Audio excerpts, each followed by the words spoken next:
December 9 లోపే సచివాలయం లోపట తెలంగాణ తల్లి విగ్రహం ఏర్పాటు చేస్తామన్నారు ముఖ్యమంత్రి రేవంత్ రెడ్డి. 10 ఏళ్లు అధికారంలో ఉన్న బీఆర్ఎస్ తెలంగాణ తల్లి విగ్రహాన్ని ఎందుకు పెట్టలేదని ప్రశ్నించారు సీఎం. దేశం కోసం ప్రాణాలర్పించిన రాజీవ్ గాంధీ విగ్రహం సెక్రటేరియట్ ముందు పెడితే తప్పేంటన్నారు. రాజీవ్ విగ్రహాన్ని ఎప్పుడు తీస్తారో చెప్తే మేము వస్తామన్నారు సీఎం. ఉద్యమం ముసుగులో బీఆర్ఎస్ నేతలు రాష్ట్రాన్ని దోచుకున్నారని మండిపడ్డారు. భవిష్యత్తులోనూ బీఆర్ఎస్ నేతలకు అధికారం కలేనని చెప్పారు సీఎం. రాజీవ్ గాంధీ జయంతి సందర్భంగా హైదరాబాద్ సోమాజిగూడలో నివాళులర్పించారు సీఎం, డిప్యూటీ సీఎం. కార్యక్రమంలో స్టేట్ కాంగ్రెస్ ఇన్ఛార్జ్ దీపాదాస్ మున్షి, ముఖ్య నేతలు పాల్గొన్నారు.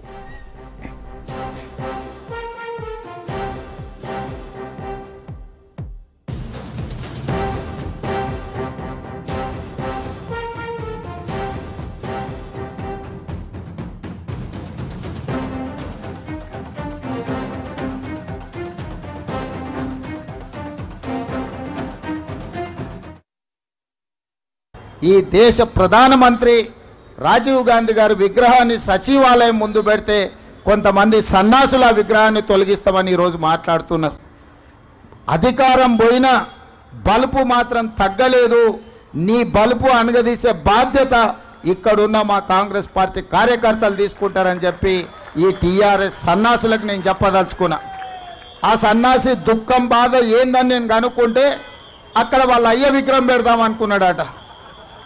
వాళ్ళ అయ్య పోయేదెప్పుడు, వీడు పెట్టేదెప్పుడు అక్కడ విగ్రహము? ఈ దేశానికి స్వతంత్రం తెచ్చిన కుటుంబము, ఈ దేశం కోసం 2 తరాలు ప్రాణాలు ఇచ్చిన కుటుంబము, ఈ తెలంగాణ రాష్ట్రాన్ని ఏర్పాటు చేసిన కుటుంబము సచివాలయం ముందు కోట్లాది ప్రజలకు స్ఫూర్తిగా అమరవీరుల స్తూపం పక్కన ఈ దేశం కోసం అమరుడైన శ్రీ రాజీవ్ గాంధీ గారి విగ్రహం పెట్టడం సముచితం. అంతేగాని ఉద్యమం ముసుగులో తెలంగాణ రాష్ట్రాన్ని దోసుకొని వేలాది కోట్ల రూపాయలు సంపాదించుకొని వందలాది ఎకరాల ఫామ్ హౌజులు కట్టుకొని తాగుబోతు సన్నాసుల విగ్రహం ఒకవేళ సచివాలయం ముందల పెడితే ఈ పిల్లలకు ఎవరిని ఆదర్శంగా చూపిస్తారు? పొద్దున్నేస్తే రాత్రి వరకు తాగి ఫామ్ హౌజ్లో పొర్లాడే కేసీఆర్ విగ్రహం ఉండాలన్నా అక్కడ సచివాలయం ముందల? లేకపోతే దేశం కోసం ప్రాణత్యాగం చేసిన రాజీవ్ గాంధీ విగ్రహం ఉండాలన్నా తెలంగాణ సమాజం ఆలోచన చేయాలి. నిన్నటికి నిన్న సన్నాసి రాజీవ్ గాంధీ విగ్రహం తొలగిస్తే మేము అధికారులకు వస్తే అని అంటుండు. నేను ఒక్క మాట చెప్పదలుచుకున్నా. ఇక నాకు మంచి మాటలు రావు కానీ ఒక్క మాట అయితే చెప్పదలుచుకున్నా. ఎవడన్నా శాతనైతే వచ్చి రాజీవ్ గాంధీ విగ్రహం మీద చేయి పెట్టండి బిడ్డ, చెప్పు దిగకపోతే చూస్తా నేను. నీ అయ్యా విగ్రహం కోసం, దేశం కోసం ప్రాణాలు ఇచ్చిన రాజీవ్ గాంధీ విగ్రహాన్ని తీస్తావా నువ్వు? నీకు అధికారం అనేది కళలో మాట, కళలో కూడా నీకు అధికారం రాదు. అసెంబ్లీ ఎన్నికల్లో 39 సీట్లు ఇస్తే పార్లమెంట్లో వస్తే 7 సీట్లలో డిపాజిట్ పోయింది, 15 సీట్లలో 3rd ప్లేస్లో వచ్చిన సన్నాసి నీ పార్టీ మళ్ళీ అధికారంలోకి వస్తుందా? నీవు మళ్ళీ రాజీవ్ గాంధీ విగ్రహాన్ని తీస్తా అని మాట్లాడతావా? చింతమడకకు పోతావు బిడ్డ నువ్వు అనుకుంటున్నావు. ఈ చింతపండు అవుతుంది అక్కడికి గిన వస్తే.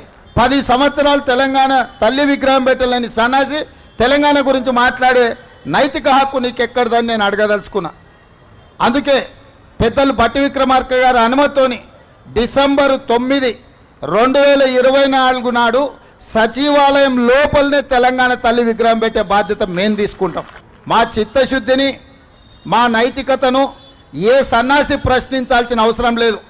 మీలాక మేము తాగుబోతులం కాదు, రాత్రి కోటి పొద్దున కోటి మాట్లాడడానికి, లేకపోతే మాట్లాడింది మర్చిపోయి మళ్ళీ కొత్తది మాట్లాడడానికి మేమెవరము మీలాంటి తాగుబోతు సన్నాసులం కాదని ఈ వేదిక మీద నుంచి నేను చెప్పదలుచుకున్నా.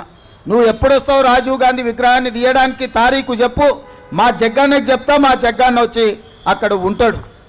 అప్పుడు తెలుస్తుంది బిడ్డ నీకు రాజీవ్ గాంధీ విగ్రహాన్ని ముట్టుకుంటే ఏమవుతుందో. అప్పుడు కానీ నీకు అర్థం కాదు.